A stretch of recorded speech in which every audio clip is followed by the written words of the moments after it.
ডিম এবং তেল ছাড়া কি মেয়োনিজ হয়? ডিম ছাড়া মেয়োনিজ হলেও তেল ছাড়া কিন্তু মেয়োনিজ সহজে তৈরি করা যায় না। আমার প্রিয় ভিউয়ার্স, আসসালামু আলাইকুম। কেমন আছেন আপনারা সবাই? আশা করি মহান আল্লাহ তাআলার রহমতে আপনারা সবাই ভালো আছেন। আলহামদুলিল্লাহ আমিও ভালো আছি। তাই তো আপনাদের মাঝে ফিরে আসলাম চুমকি রান্নাঘর থেকে। আর চুমকি রান্নাঘর মানে তো আপনাদের রান্নাঘর। মেয়োনিজ মানে ডিম এবং তেল, সেটা হোক সেদ্ধ ডিম অথবা কাঁচা ডিম, আর তেল তো অবশ্যই। তো আমরা অনেকেই কিন্তু ডিমের যে একটা স্মেল সেটা পছন্দ করি না, আবার অনেকে স্বাস্থ্যগত কারণে তেল যেহেতু মেয়োনিজে অনেক বেশি তেল ব্যবহার করতে হয়, সেহেতু আমরা অনেকে এই তেলের জন্য মেয়োনিজটা খেতে চাই না। তো আজকে তাদের জন্যই আমার এই ভিডিওটা। আজকে আমি আপনাদের জন্য নিয়ে এসেছি শুধুমাত্র দুটো উপকরণে মেয়োনিজ। আর এই মেয়োনিজটা হবে একদমই ডিম এবং তেল ছাড়া। তো চলেন এই মেয়োনিজটা আমি কিভাবে তৈরি করেছি আপনাদের সাথে শেয়ার করি। তো এখানে আমি আধা কাপ পরিমাণ বাদাম নিয়েছি। এটা নিয়েছি আমি চীনা বাদাম। তো বাদামটাকে আমি সেদ্ধ দেওয়ার আগে হালকা একটু ভেজে নিয়েছি এই কারণ বাদামের মধ্যে যে একটা কাঁচা মানে স্মেল থাকে, সেটা যেন চলে যায়। আপনারা চাইলে ভাজা না করেও নিতে পারেন, তবে একটু ভেজে নিলে কিন্তু এটার স্বাদটা অনেক গুণ বেড়ে যায়। তারপরে আমি এটাকে সেদ্ধ করব যতক্ষণ না পর্যন্ত এটা পুরোপুরি সেদ্ধ হয়ে আসছে। তো এই যে এটা আমি সেদ্ধ করে নিচ্ছি, আর আমি এর উপরের যে ছিলকাটা সেটা ফেলে দিব না, কারণ এটা যত সেদ্ধ হবে ছিলকার যে কালারটা সেটা হালকা হয়ে আসবে। তারপরেও আপনারা যদি চান তাহলে ছিলকাটা ফেলে দিতে পারেন, তবে আমি এখানে ছিলকা ফেলা ছাড়াই করেছি। আর এখানে আমি নিয়ে নিচ্ছি আধা চা চামচের মতো সরিষা, সাদা এবং কালো সরিষাটা আমি এখানে নিয়েছি। আর সর্ষেটা আমি এখানে আধা ভাঙ্গা করে নিচ্ছি। তো এই যে সর্ষেটা আমি আধা ভাঙ্গা করে নিয়েছি, দেখতেই পাচ্ছেন। কারণ ব্লেন্ডারে জারে যখন দিব তখন কিন্তু সর্ষেগুলো আস্ত থেকে যায়, যেহেতু অল্প পরিমাণে। তো এই জন্য আমি এটাকে একটু থেতলে নিয়েছি। তারপরে আমি যখন মেয়োনিজটা তৈরি করব তখন এর সাথে আমি এই যে সর্ষেটা সেটা মিশিয়ে দিব। এখন আমি এখানে নিয়েছি 1/3 কাপ পরিমাণ পনির। এটা আমি ব্যবহার করেছি মিষ্টি দোকানে যে পনিরগুলো কিনতে পাওয়া যায়, সেটা এক কথা যেটাকে বলে ঢাকাই পনির।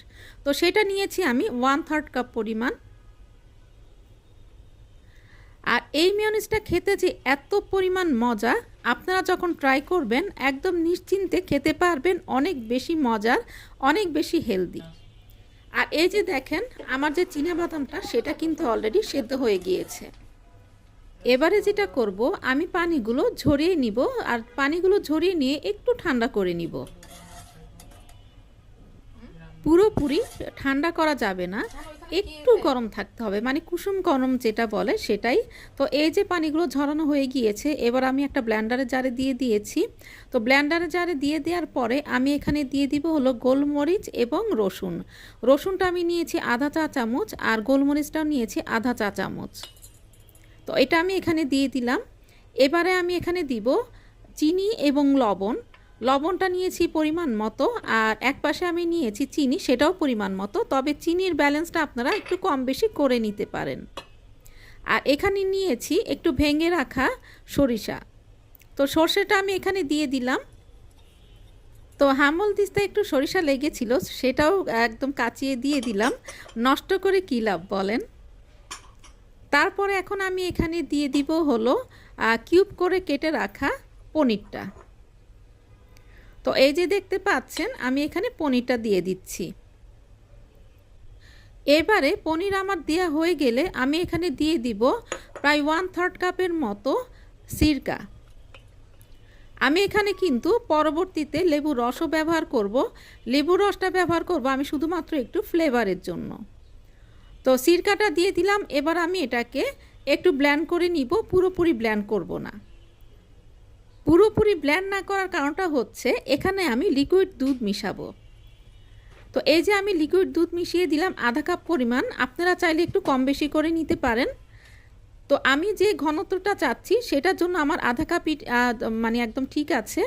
এরপরে আমি এখানে মনের মাধুরী মিশিয়ে চিলি ফ্লেক্স দিয়ে দিচ্ছি হলো বিট লবণ, আর দিয়ে দিচ্ছি হলো চাট মশলা। এরপর আমি এটাকে আবার ব্লেন্ড করে নিব। তো ব্লেন্ড করে নেওয়ার পরে এখন আমি দিয়ে দিব লেবুর রস। লেবুর রসটা দেওয়ার পরে আবার একটু ব্লেন্ড করে নিয়েছি। আর এই যে দেখেন আমার এই যে মেয়োনিজ সেটা কিন্তু একদম পারফেক্টভাবে রেডি হয়ে গিয়েছে। আর এটার ঘনত্বটা আমি একটু দেখিয়ে দিচ্ছি। আর এটা যে কত হেলদি আর খেতে কি ভীষণ মজার। আপনারা যারা মেয়োনিজ খুবই পছন্দ করেন কিন্তু তেল এবং ডিম পছন্দ করেন না, তাদের জন্য আজকের আমার এই রেসিপিটা। তো চলেন এবার পরিবেশনের পালা। তো এই যে পরিবেশন করে ফেলেছি। তো আশা করি আজকে আমার এই রেসিপিটা আপনাদের ভালো লেগেছে। আর ভালো লাগলেই তো চুমকি রান্নাঘরের সার্থকতা। আর চুমকি রান্নাঘর মানি তো আপনাদের রান্নাঘর। আমার এই ভিডিওটা যদি ইউটিউব থেকে দেখে থাকেন তাহলে একটা লাইক দিয়ে পাশে থেকে যাবেন। আর যদি ফেসবুক থেকে দেখে থাকেন তাহলে প্লিজ একটা ফলো দিয়ে দিবেন। তো আশা করি আজকে আমার রেসিপিটা আপনাদের ভালো লেগেছে।